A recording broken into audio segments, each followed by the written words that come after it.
Okay, thank you. Good morning, everyone. Thank you for coming.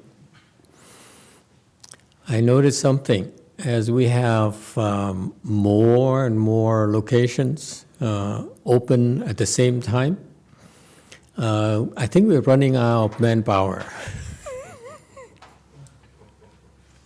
And plus, we're so busy. I have so many projects going on at the same time.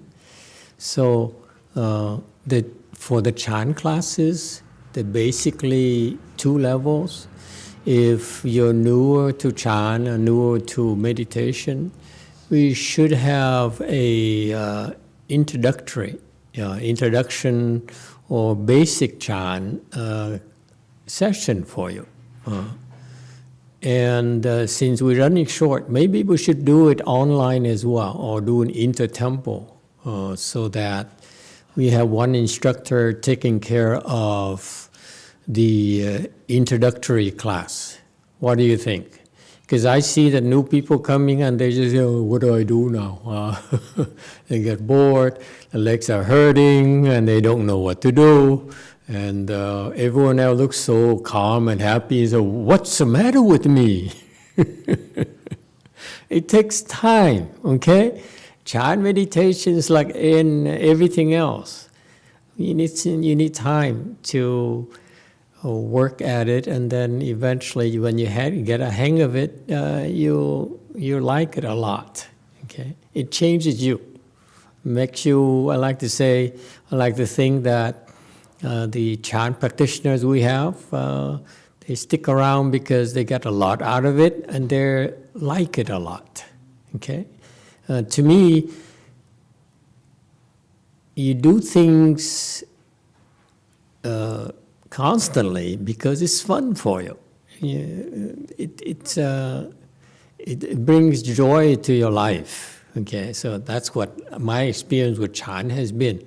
It gives you the kind of joy and a kind of satisfaction that you don't normally have in worldly pursuits, in worldly pleasures. Okay, so it's a nice balance to life in a way.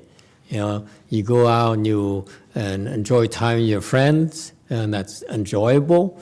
But that kind of joy there is different from the joy when you practice Chan by yourself. So you learn to find joy by being by yourself.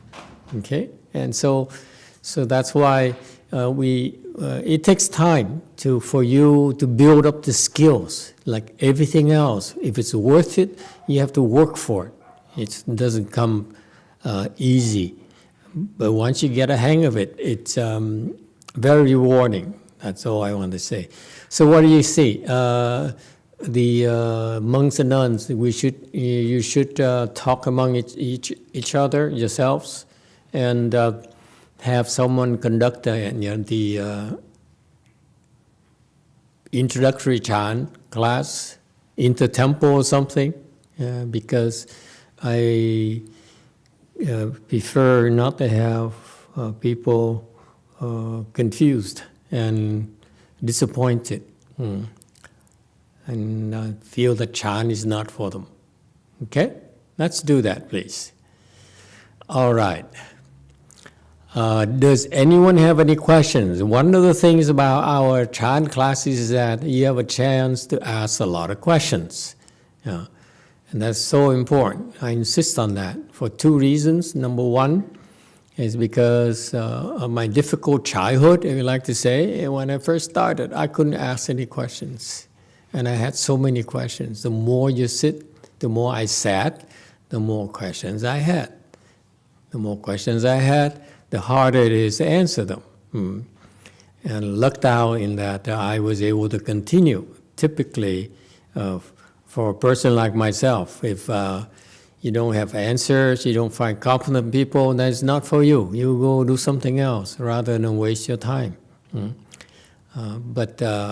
And number two is that instructions are, to me, in our American Chan, is key to your Chan practice. Okay, it's tremendously beneficial for you. I found. the last all this time I've been teaching you, is the instruction that really make the huge difference in your practice of Chan. So feel free to ask questions. All right? If not, then during this session here, instead of me gabbing away and giving you nonsense, we can look at the Song of Enlightenment. What happened to the slides? The Song of Enlightenment is the record of this Chan monk by the name of Master Yung Chia, who is a seventh ground Bodhisattva apparently, and seventh ground is about pretty good level. They have insights that we don't have. Most people don't have. Okay, so he practiced Chan, and he realized the ultimate goal of Chan is to Chan paves the way for you, bit by bit, towards this state of wisdom called enlightenment. Buddhist state of enlightenment is wonderful. Okay, enlightenment here is a special state where you connect with your own inner wisdom, and you're able to pull out and wield the kind of insights that you are capable of, but you're not aware that you have. Okay, thank you. Okay. So you, when you first become enlightened, your wisdom begins to unfold. It's a very fantastic moment right there. I heard it from a lot of people. The moment you become enlightened, you know what happened? Of course you don't know what happened. Okay? When the moment you become enlightened, it's very interesting. A few people told me this. At the moment you become enlightened, it's as if in front of you there is a veil of darkness, okay, and there's a tear of that veil. I know none of you have experienced it. So that you see like the veil being torn. So you begin to see the light coming through from the other side of wisdom. You begin to see things you didn't see before. So this light there is light of wisdom that's coming to you now. Okay?